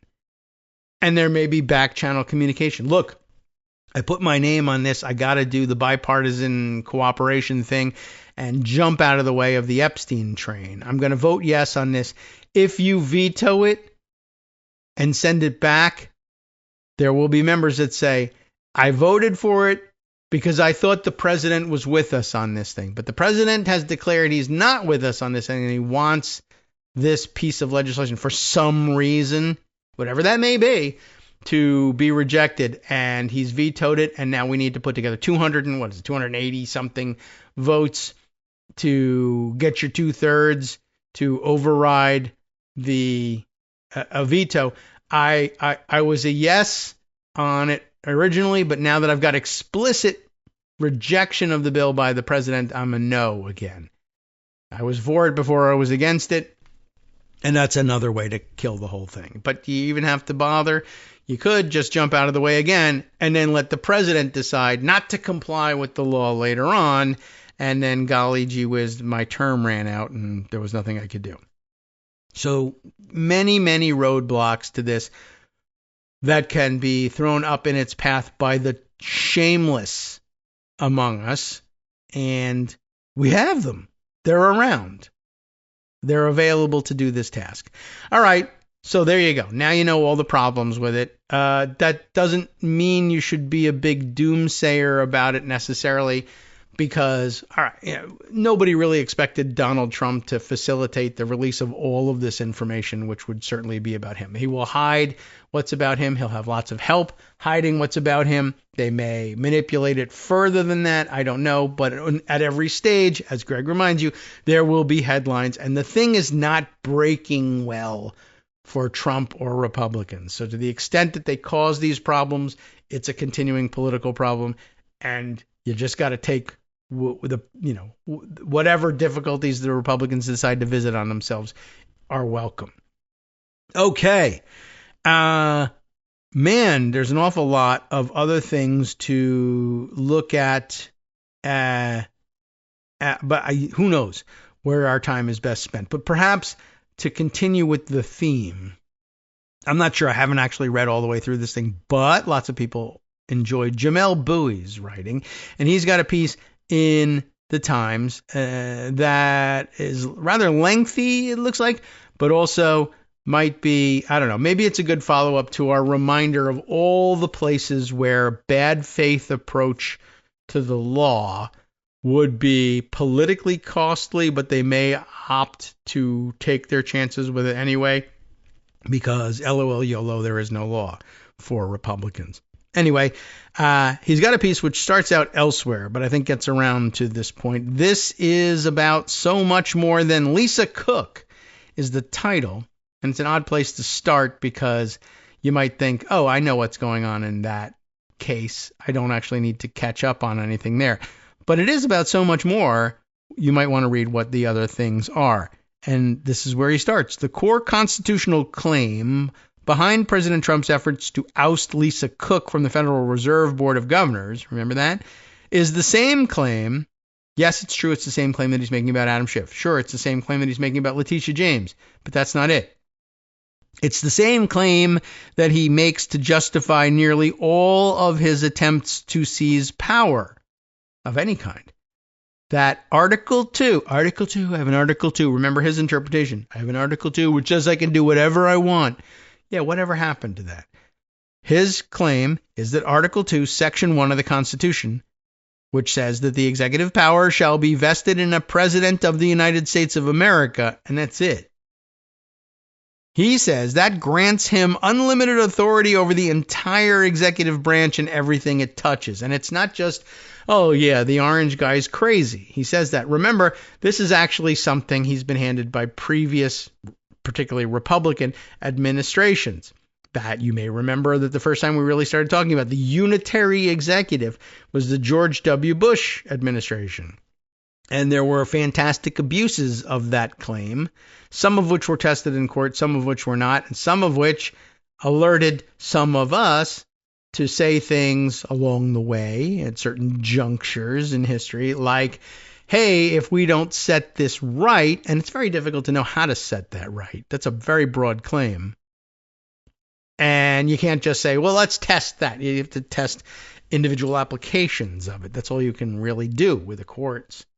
But if this is not checked, if it's not rolled back, if we don't establish it, no, there really are limits to the executive authority here, even over the executive branch. But if you don't establish those things and swear to, uphold those limits, which, I don't know how you can actually do, but let's say you do it. You make a pledge. This is what we're going to do. If you don't establish those limits and enforce them, you are going to see, one might, for instance, present to the Democratic president in office during the interregnum, as the Republicans view it, between truly American presidencies like George W. Bush's and Donald Trump's. You didn't know Donald Trump was going to be the next Republican president, but look, if you don't establish something here, this is Republicans' theory of governance. The fact that Democrats generally don't agree with that theory of governance means everything while a Democrat is president, but means nothing once a Republican becomes president again. And unless you can convince the country that it's just flat wrong to think this somehow, what tools are at your disposal to do this? There are many. They are tenuous, but they are many. Unless you use them and use them convincingly, the next Republican who happens to win the presidency will just say, yeah, well, at least that's not the way we're going to interpret the Constitution anymore. I'm back, and I'm bringing back the unitary executive with me. The next Republican president will continue where the previous one left off and do much more and worse with it. That was the theory, and we're seeing it in practice now. So there you go. We are at the place where Donald Trump says that Article 2, Section 1 grants him unlimited authority over the entire executive branch and everything it touches. The rest of what Jamel Bouie has to say, we'll have to wait for the other side of this 2-minute break. I can't promise you it's worth it. I think so. Hi, everybody. It's me, David Waldman. Yes, the same guy who interrupts you all the time. Interrupting you one more time just to tell you again, another reminder that your contributions are what keep this show on the air, and Patreon.com, Patreon.com, is still among the easiest ways to make the sustaining subscription donations that keep us afloat. Are you ready for the pep talk about how our Patreon campaign is still going strong and growing? Well, too bad. Yeah, the plain fact is we actually are headed in the wrong direction, and whereas we once had about 175 monthly patrons, we're now actually down below 150. Time to recruit some more.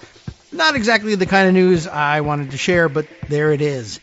For those of you in a position to support the show, Patreon.com does make it easy to make those secure, recurring monthly contributions to do so. Patreon.com/KagroX gets you straight to our donation page. We've been through a lot together. The worst of the pandemic, we hope. The worst of the insurrection, we hope. So go ahead and treat yourself. You don't need an excuse. Give yourself the gift of a little something you enjoy in life. Support the show. And of course, if you happen to prefer using PayPal or even the Square Cash app, we're up and running on those options too. So thanks again, everyone, for all your support. We couldn't, or at least shouldn't, do it without you. Hope you'll be on board soon too. Thanks for all your support. All right, welcome back now to the Kagro in the Morning Show here on Netroots Radio. We're ready to do our last stretch here. There's a lot that I wanted to get to today that you've probably, it's on your mind because it's in the news. Maybe you're waiting for commentary on it. But tomorrow, Greg's got more renovations going on, noisy renovations, so won't be with us. He's not back until Monday. That gives us Thursday and Friday with clear decks to try and catch up on some of the most egregious stuff if we don't get around to some of it after reading through what Jamel Bouie has to say. So again, what's at issue here? The core constitutional claim here that the Trump administration makes with just about everything, starting with the so-called right to fire Lisa Cook from the Federal Reserve Board of Governors. Basically, Article 2 lets me do anything I want, at least with respect to the executive branch, but maybe also everything else in the world. You may also recall, by the way, first of all, the whole point of this is that this sort of expansive claim is not new to the Trump administration. It began maybe even earlier in some ways, but began in earnest under George W. Bush. But in addition to his expansive view of the unitary executive, there was also the commander-in-chief power, which he claimed for all sorts of things, like that I can command anybody to do anything because I'm commander-in-chief, even though, no, that was your commander-in-chief of the military branches, or the various branches of the military, the military itself, the armed forces of the United States. Not like I can command you to give me free pizza because I'm the commander-in-chief, but he kept, pretending to make that mistake. Maybe he really was making that mistake. We don't know with him, just like with Trump in many ways. But Jamel goes on to say specifically, to paraphrase Trump and his allies, the Article 2, Section 1, gives him the inherent authority to remove any official working in the executive branch under the theory that anyone exercising any part of the executive power must necessarily serve at the pleasure of the president, which is the starting point of things, and I guess would be maybe a child's, to the extent you're talking to a child that can understand stuff like this or cares and wants to talk to you about it instead of put on the cartoons. Okay. The president is the chief executive, and there are the three branches, and the president's in charge of the executive branch. Okay, well, if this person then is working in an executive agency, doesn't that mean he's the boss of them? Yes, but there's nuances to it. There are various rules, regulations, laws, constitutional interpretations along the way, up to and including, or I guess now only including the Federal Reserve in the view of the current Supreme Court. But prior to this Supreme Court, generally speaking, yes, there were things that Congress could set up as independent agencies and say you're only partially responsive to the executive branch. The ability of the president to nominate people to this board or authority is a check and or balance that the president has as against Congress for which created and empowered this thing. That's the balance between them. But a president nominated them. That means a president can fire them. Nah, not necessarily. Look at the language that was adopted and signed into law that establishes this thing. It very clearly delineates who can do what in terms of getting rid of the people, but you're the one that gets to nominate them. So we're not consolidating all power over this agency in the hands of Congress. We recognize a role for the executive in this. Nominating power. Firing power? Maybe not. We didn't write it that way. But he says, well, all executive power shall be vested in the President of the United States. So that means the power to do everything, the power to order them to wear red on certain days, the power to order them to stand on their head, the power to fire them, the power to hire them, the power to put them in office without having to secure the advice and consent of the Senate by making them an acting person in this capacity forever, over and over again. Things like this, right? So it's a little childlike to say the theory is that anyone exercising any part of the executive power must necessarily serve at the pleasure of the president. But there are many reasons to think that, as Chief Justice William Rehnquist wrote in 1988 in a footnote to his opinion in Morrison v. Olson, this reading of the general constitutional language is far more than the text will bear. And beyond the text, it is a direct repudiation of the larger idea of deliberative self-government.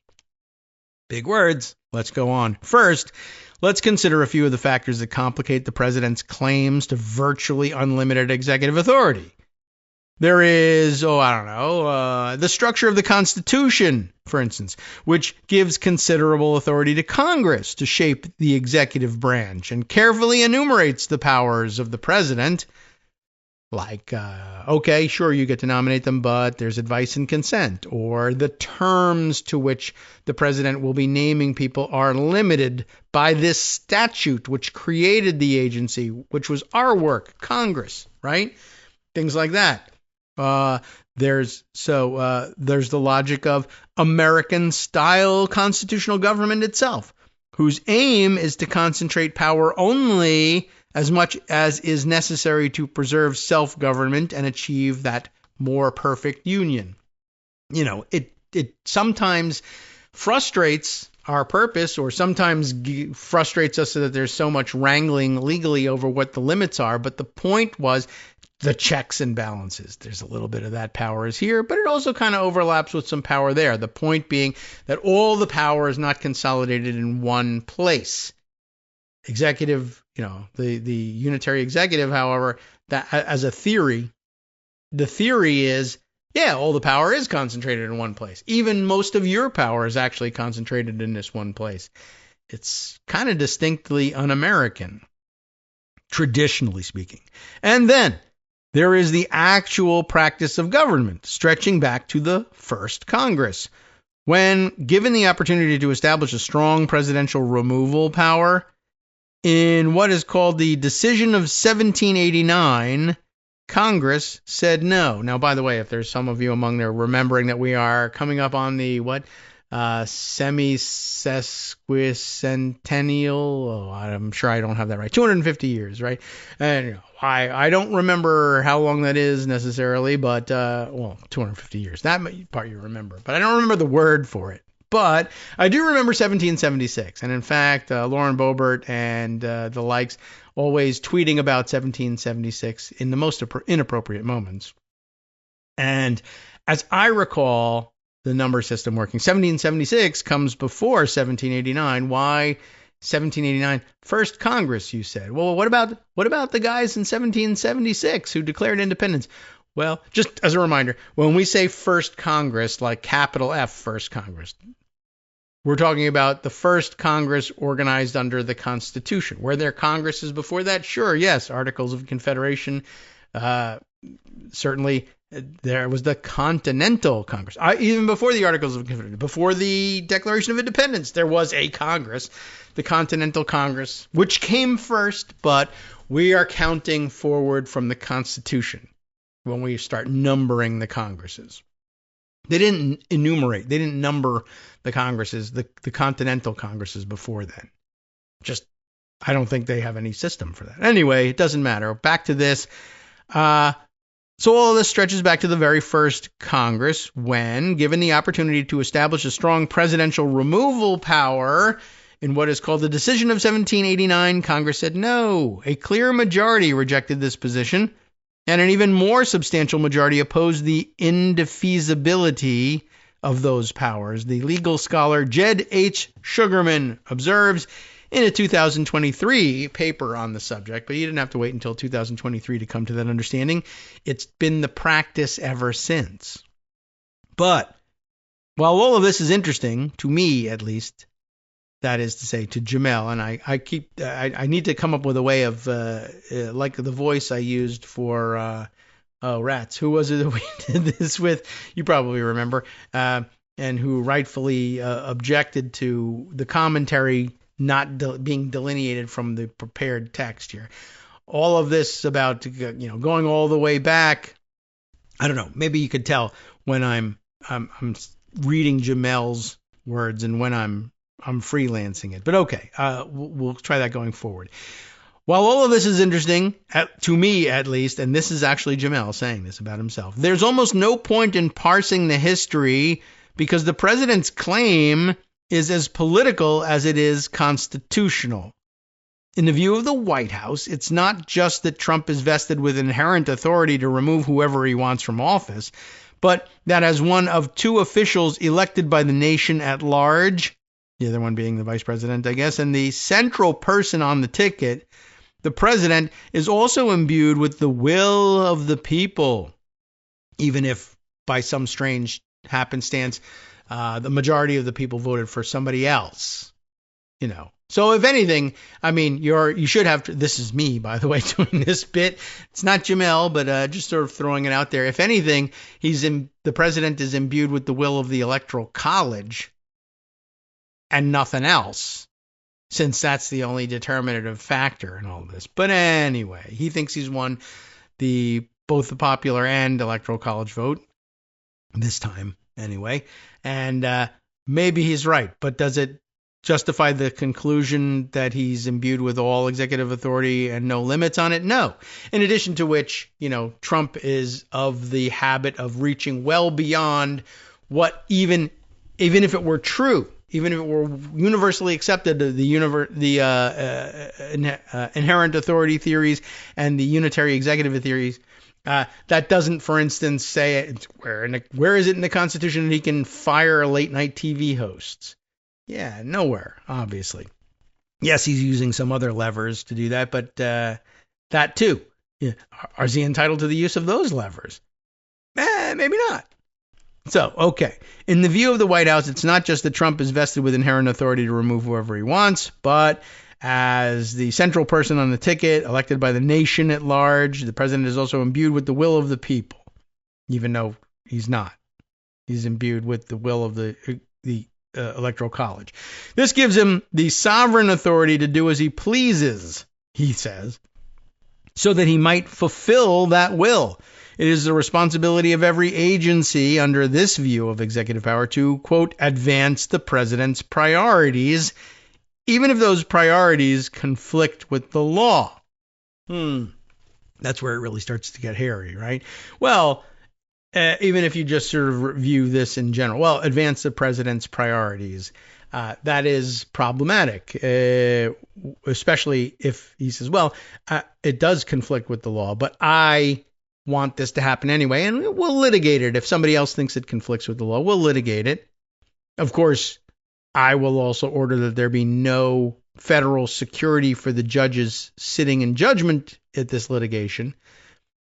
And, maybe something happens to him, maybe it doesn't.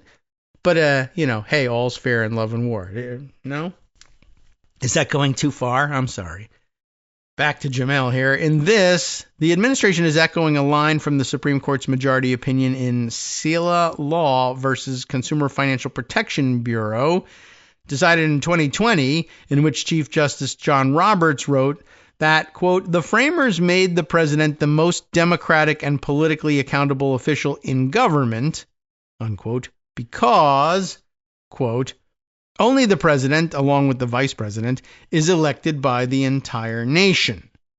For Roberts and the majority, this purported fact, and it is only purported fact, I showed you why, meant that the director of the Consumer Financial Protection Bureau could not, constitutionally, be insulated from direct presidential control. The prior theory to all of this, I'll add, is that, of course, the rules that apply here are the ones that Congress defined, because Congress created and defined the roles of the Consumer Financial Protection Bureau. And one of the things they said is you should really be protected from political interference. The president can't fire you for absolutely no reason. There has to be cause. And maybe he can't fire you at all. Maybe it's a term of years. That's the limitation on your power, not the president's ability to recall you.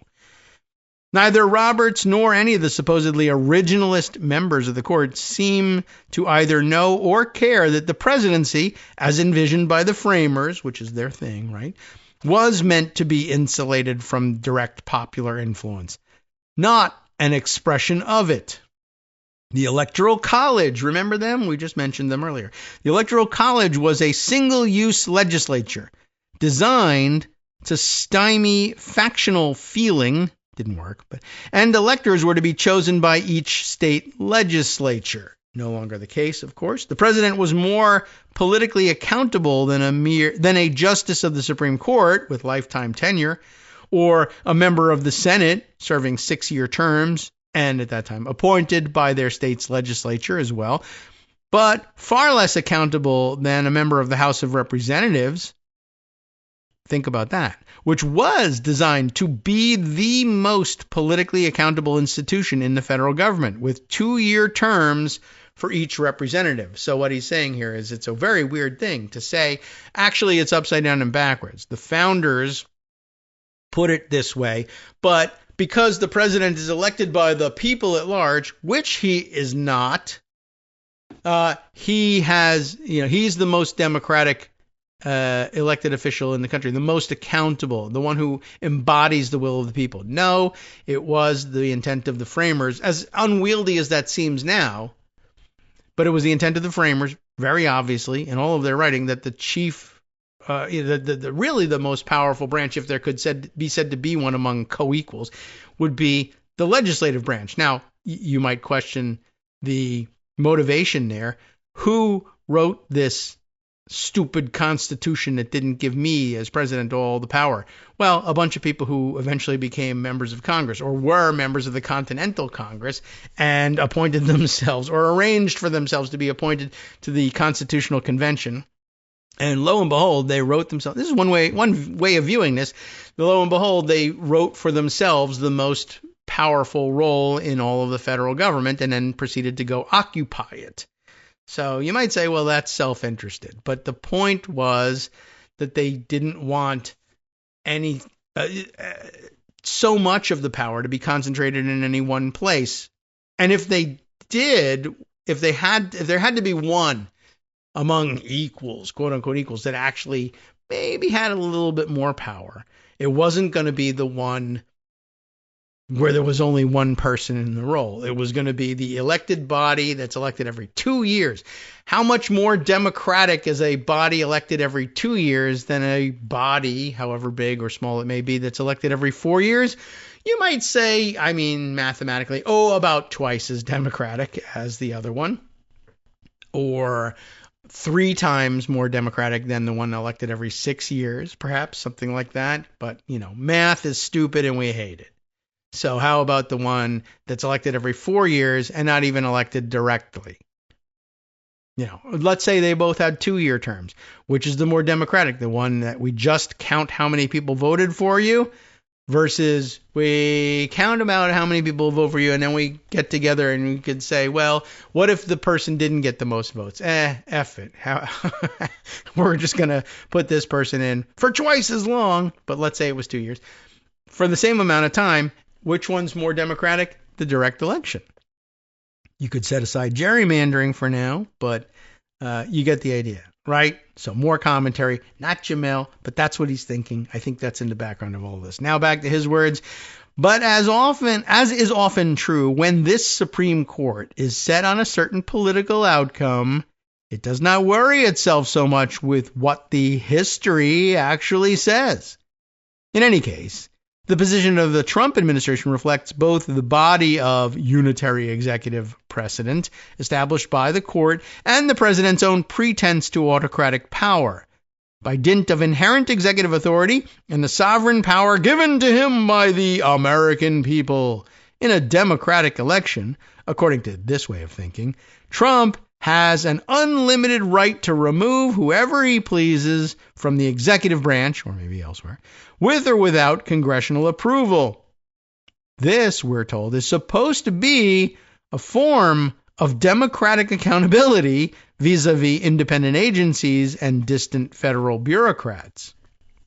Or, as the heterodox conservative writer Sohrab Ahmari put it, in relation to the president's attempt to fire Lisa Cook, at issue now, as then, is whether the shape and management of U.S. currency and the money supply should be subject to democratic contestation or left to the supposedly neutral determination of expert bankers. There is something odd, however, about a democratic accountability that relies on maximalist claims of executive power and the subversion of congressional statutes. It seems positively strange, in fact, to have to point out that Congress, a co-equal branch of government with more power at its disposal than any of the others, is democratically elected. But it's true.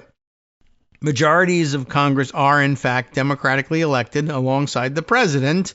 And where the public only has one chance every 4 years to choose a president, it has one chance every 2 years to choose a Congress. There is also the seemingly forgotten fact that the executive departments are creatures of Congress. That is why the president's order to rename the Department of Defense the Department of War is merely cosmetic. By statute, it is still the Department of Defense, no matter what the new logo says. In truth, neither Congress nor the executive can claim to represent the undivided will of the American people. It is arguable whether such a thing even exists in the American system, as the public is not a single entity, but an ever-shifting set of groups and interests. Congress represents the American people in their diverse, which you're still allowed to say, I think, and fractious unity, and the president represents a will of some of the people, briefly assembled for a fleeting purpose to dissipate until it forms anew in the next election. It is simply a conceptual error to think of democratic legitimacy as a grant embedded in a single person. It's better to see it as a relationship between our political institutions and the publics they serve, each responsive to the other as they work together to do the business of government. Independent agencies like the CFPB and the Federal Reserve exist at the nexus of congressional authority, presidential influence, and public responsibility. They are made to be democratically accountable through their obligations to each. No, these agencies cannot be grasped by the president and manipulated for his own purposes, but that is how it should be. The president is an officer of the Constitution, not a sovereign avatar of the people.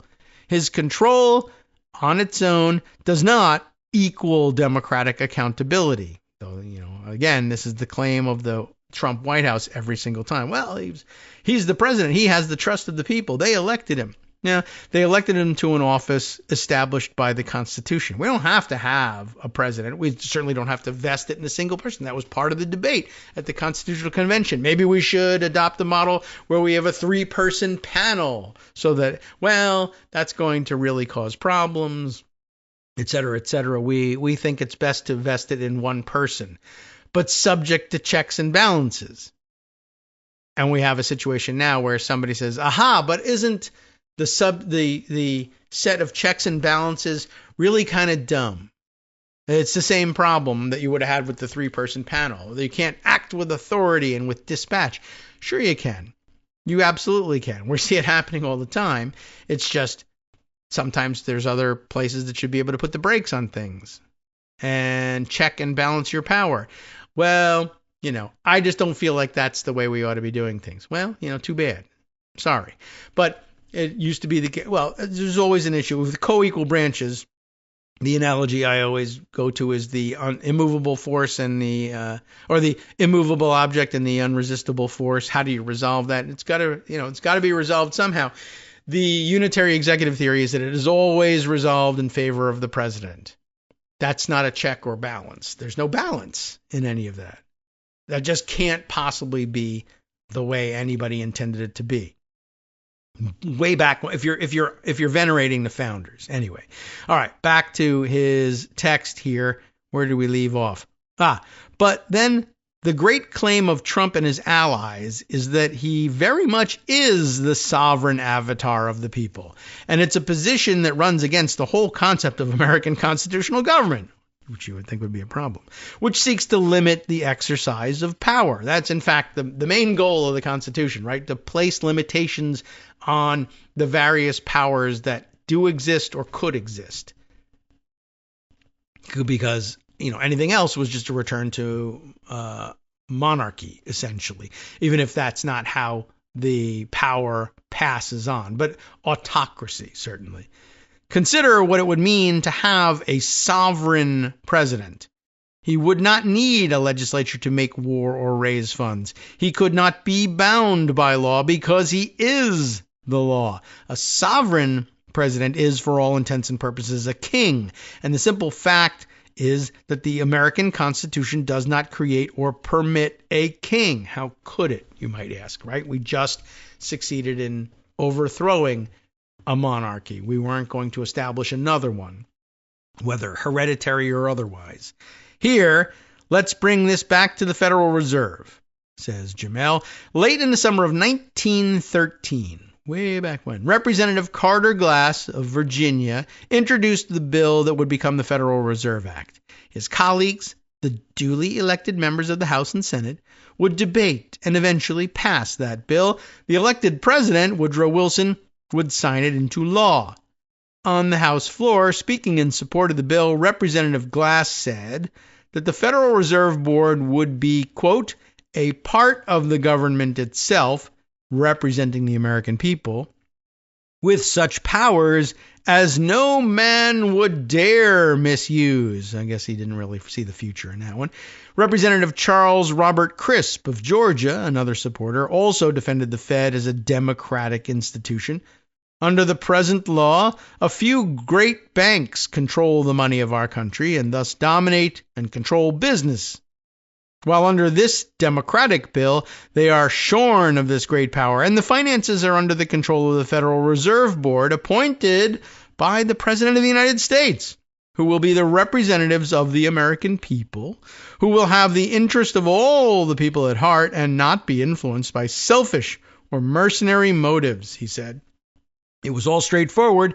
The Federal Reserve would be imbued with the democratic legitimacy of an institution birthed by Congress and designed to serve the American people. Its board would be further imbued with the democratic legitimacy that comes with both presidential appointment and statutory independence. So, while insulated from the quotidian pressures of everyday political life, the Federal Reserve would still be accountable to the national legislature, which could change and amend its charter if necessary. The Federal Reserve, in other words, already is democratically accountable. It is not necessary for that accountability to grant the president an unlimited removal power. Just the opposite. In fact, at-will removal takes what was a collective democratic decision and places it in the hands of one man. It subverts the design of a government built to rely on consensus between the branches, as much as conflict among them to make policy. The Madisonian system is not one of a singular president running roughshod over a host of subordinate constitutional actors, but of a set of equals working together to fulfill the many wills of the American people. The task of democratic self-government is to align those often conflicting and always changing wills as much as possible in pursuit of a common interest. The alternative, that of the sovereign president, owes more to the 20th century apologetics for European despotism than it does to anything in the American political tradition. Now, could I finish this? Could I race through the rest of it? There's only 2 paragraphs left, but I wanted to make a different point. And he's hinting at it here. I'm going to take it as part of the Madisonian system, right? Not a singular president running roughshod over subordinate constitutional actors, but a set of equals. What are those sets of equals? There were, generally speaking, 3 theories of vesting power in people. You could vest them by a vote of the nation as a whole, even though you have the intervention of the Electoral College. A vote of the people at large, but in distinct districts.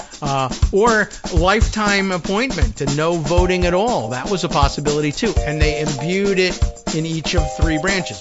2-year terms, 4-year terms, 6-year terms, lifetime appointment. How about a little of each with a little power held by each one, and they all have to work together from out of all those separate systems to come to an agreement. NetworksRadio.com. Ooh, that could maybe not work. Listening to Kagro in the morning with David Waldman. But it maybe could prevent any one figure from amassing too much power, which was kind of the problem we just had, and that's kind of why they settled on it. But then we undid it over the course of 250 years, or really over the course of the last 15 anyway, and Jamel recognizes it's a problem. So does Justice Putnam, and he recognizes other problems too. Let's let him take it away next.